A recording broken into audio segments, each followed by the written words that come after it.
Bismillah wa salatu wa salamu ala rasulillah. Il a été rapporté dans un hadith authentique dans Sahih Muslim qu'un homme parmi les générations qui nous ont précédés était un homme riche et qui prêtait de l'argent aux gens dans la nécessité. Il leur prêtait de l'argent. Et il disait à ses comptables, quand quelqu'un vient vous rembourser et qu'il n'a que la moitié ou les trois quarts ou le quart de la somme totale qu'on lui a prêtée, alors acceptez de lui de rembourser cette partie-là et effacer le reste. Fermez les yeux sur le reste. Donc c'était un homme qui donnait en quelque sorte de l'argent d'une manière intelligente. Il prêtait de l'argent parce que celui qui vient se faire prêter de l'argent, c'est-à-dire qu'il est vraiment dans la nécessité. Contrairement à celui qui vient demander. Peut-être certains viennent demander de l'argent alors qu'ils ne sont pas vraiment dans la nécessité. Donc cet homme avait cette qualité-là, c'est qu'il prêtait de l'argent et deuxièmement, il fermait les yeux pour ceux qui ne pouvaient pas rembourser la totalité. Mais il n'avait rien d'autre de bon en réalité dans sa vie. Le hadith nous dit quand cet homme arrive devant Allah subhanahu wa ta'ala le jour du jugement dernier.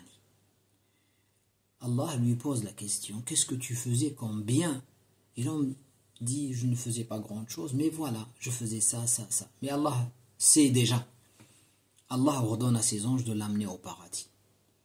Et Allah dit à ses anges, il fermait les yeux sur la dette des gens.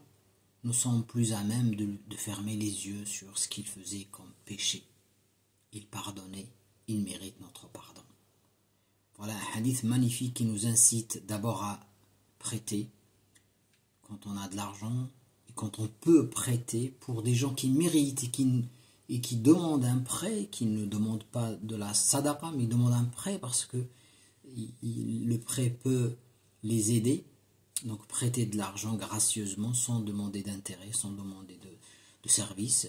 Et surtout de pardonner pour ceux qui n'arrivent pas à rembourser, d'étaler peut-être la dette et de leur demander de rembourser avec un échelonnement plus large pour les aider à traverser les difficultés de la vie, parce que celui qui aide son frère à traverser les difficultés de la vie, Allah l'aidera le jour du jugement dernier.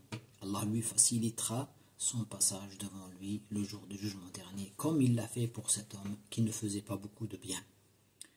اللهم صل وسلم وبارك وزد على سيدنا وحبيبنا محمد وعلى آله وصحبه أجمعين والسلام عليكم ورحمة الله وبركاته.